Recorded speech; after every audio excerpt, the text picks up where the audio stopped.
Every child has a right to live at home with their family. They have a right to go to school. You're taking away that right by imposing changes that are impossible for any family to handle financially. You're not considering the emotional challenges that come along with that. This is our daughter, Audrey McMullin. She came into our lives 4 years ago with a lot of surprises and a lot of challenges. Initially, when we were told what her condition was, she was 3 months old, and they said, "We do not believe she's going to have any quality of life. We do not believe she'll ever walk, she'll ever talk. We don't believe she'll never go to school. You know, she's just not going to really progress beyond where she is today, and that she most likely would not live past 3 years of age." She's now 4. As we begin that journey, we were in and out of Children's Hospital with just various respiratory issues, feeding issues. She was not growing. 6 months after she was born, we placed a GJ2. And then about 9 months after she was born, we realized that she was having issues breathing and controlling the CO2 levels in her body. They then suggested us placing a trach and then a ventilator. And so she was in the hospital for 5 months. As we were doing our 24-hour stay in the hospital, we realized there's no way we could do this. There's no way that we could take Audrey home and be parents, be parents to our other 2 children that we had at the time, stay physically well and have a balanced life without nursing. We interviewed several nurses, began to interview them in our home. Initially, our insurance covered 24/7 nursing in our home. We received news from the insurance company that the company my husband worked for would no longer be providing 24/7 nursing coverage. So what were we going to do? We were then told that we would only get 480 hours of nursing for the whole entire year. That's all that our insurance would cover. Given the demands of Audrey's care, that would cover only the first month of the year. So we had partnered up with DSCC, and we were able to then be approved for 112 hours. So that cut back our hours dramatically from what we were used to. The nurses that came into our home, cared for Audrey.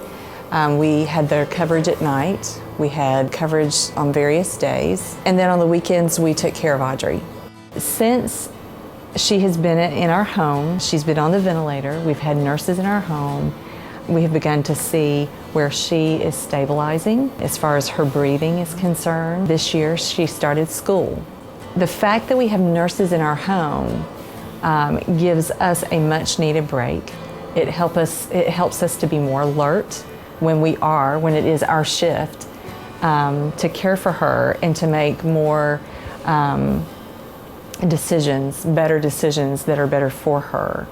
To consider the impact of the cuts to Medicaid and to the waiver that is instrumental and has been instrumental in providing the nursing care needed in our home for Audrey so that she can thrive, so that she can go to school, so that she can grow in our family is overwhelming. I don't want to lose my child this way. I was very fearful of her having to be put in an institution. I have 3 other children who love and adore her. How would we explain to them that we can no longer care for their sister at home because we could not afford to care for her, because we didn't have the assistance needed? She has to live, in a home that can help care for her. How do you explain that to children? Not to mention the heartache of her not growing and living in our home. The social impact of it, she goes to school every day. And while she is limited in some of the things that she can do, she has an impact on those around her. She has an impact on the other students in her class. She has an impact on her teachers, on her therapist. It's a positive impact. If she's in the hospital, if she's in a facility, she loses that opportunity to go to school and to thrive and to grow and to have that social interaction. Every child has the right to go to school. And she is going to school and she's doing great and she loves it. If she's not at home with us, how's she gonna be able to do that? How are we gonna afford her the same right as other children? People say, well, maybe the family should have more skin in the game because private insurance pays some and the state pays the rest. And I think what people don't realize is in a hospital, that bill has to cover everything. It has to cover the building, the nursing staff, the maintenance staff, everything. When Audrey's in our home, all that covers is the cost of the nurses and some of her equipment. We pay the mortgage on the house, we pay the insurance on the house, we pay for transportation to and from, we do pay a lot of her non-medical costs that have to be paid for in the hospital setting. This could affect their life. This could affect how long these children live, especially in Audrey's case. As parents, we're going to do everything we can to fight for Audrey, to care for Audrey. And it is scary that a budget could, in the long run, shorten her life because she can't have the care that she needs. I think it's a social irresponsibility on the government's part. I really do. Because you're affecting family life. Mm-hmm. And that is already, when you have a child like Audrey, there's already an added stress and pressure.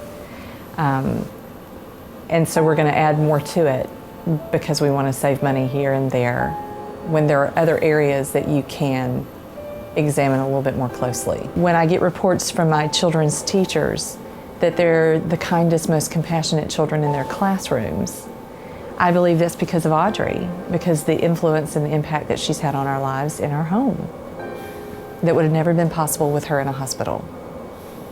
And I think that positively affects the people around us. And you just can't put a price on that. Can't.